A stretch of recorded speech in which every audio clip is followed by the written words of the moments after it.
మానవాళిని పట్టి పీడిస్తున్న ప్రాణాంతక వ్యాధుల్లో క్యాన్సర్ ఒకటని ప్రాథమిక దశలో గుర్తిస్తే ఈ వ్యాధిని పూర్తిగా నివారించవచ్చునని డాక్టర్ ప్రశోభ్ కుమార్ కరిమి పేర్కొన్నారు. స్థానిక బోట్ క్లబ్ ఉద్యానవనంలో వాకర్స్ సంఘం ఆధ్వర్యంలో గ్రేస్ క్యాన్సర్ ఫౌండేషన్ సౌజన్యంతో అవగాహన సదస్సు జరిగింది. ఈ సందర్భంగా ఆయన మాట్లాడుతూ నీటి కాలుష్యం, ఆహారం, జన్యుపరమైన వారసత్వం, పొగాకు, మద్యపానం వంటి కారణాలతో క్యాన్సర్ సంభవిస్తుందని డాక్టర్ కుమార్ తెలిపారు. ఈ కార్యక్రమంలో వాకర్స్ సంఘ అధ్యక్షులు అడబాల రత్నప్రసాద్, కార్యదర్శి డాక్టర్ దాసరి శ్రీధర్, శ్రీనాథ్, చిన్నరాజు, కె శ్రీరామరాజు, సూర్యనారాయణ, ప్రసాద్ నాయుడు, న్యాయవాది యనమల రామం, పి ధర్మచంద్రరాజు, రేలంగి బాపిరాజు, బుద్ధరాజు సత్యనారాయణరాజు తదితరులు పాల్గొన్నారు. అంటే యాక్చువల్లీ క్యాన్సర్ రాకూడదు, గుండె జబ్బు రాకూడదు, వేరే ఏదో రీజన్ ఏంటి రావాలి. లాస్ట్ స్టేజ్లో ఏంటంటే బ్రెయిన్లో న్యూరలాజికల్ డీజనరేషన్ అంటాం. ఒక 100 ఏళ్ళు దాటింది అనుకోండి, మన పూర్వీకులు చూసుంటాం. 100 yearsలో ముసలి వాళ్ళు ఎలాగుండేవారండి, చెవి వినిపించదు, అయ్యా అది పేరేంటయ్యా అని అనేవారు, లేకపోతే గుర్తుండదు వాళ్ళకి.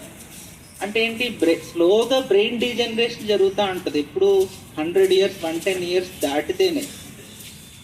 కానీ ఈ స్మోకింగ్ వలన 80 yearsకే మేమేం చూస్తున్నాం, సేమ్ యంగ్ హెల్దీ అన్ని హ్యాబిట్స్ ఉన్న స్మోక్ చేసిన వలన హార్ట్ అటాక్లు వస్తాయి, బ్రెయిన్ స్ట్రోక్లు వస్తాయి. మనం ఏమనుకుంటే 80 years చాలా పెద్దోడు అయిపోయాడు, ఏదో కారణంతో ఆయన పోయాడు అనుకుంటాం. కానీ స్మోకింగ్ ఈజ్ కల్ప్రిట్ అని ఎవరికి తెలియదు.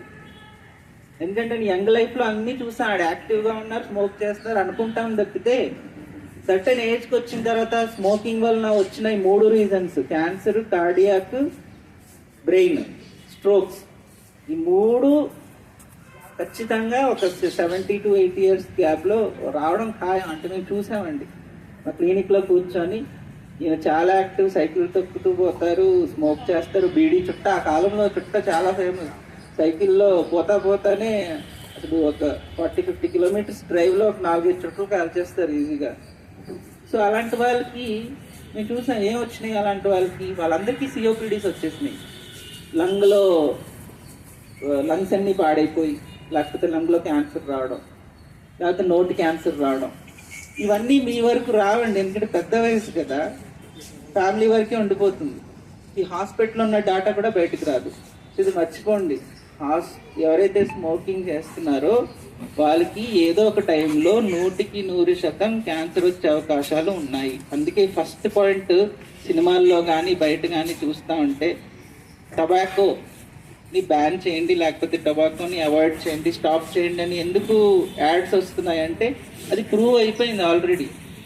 టొబాకోలో 2 forms ఉంటాయి, smoke and smokeless tobacco. Smokeless tobacco అంటే ఏంటి, స్మోక్లెస్ టొబాకోస్ అంటే ఏంటి, ఎగ్జాక్ట్లీ తంబాకు,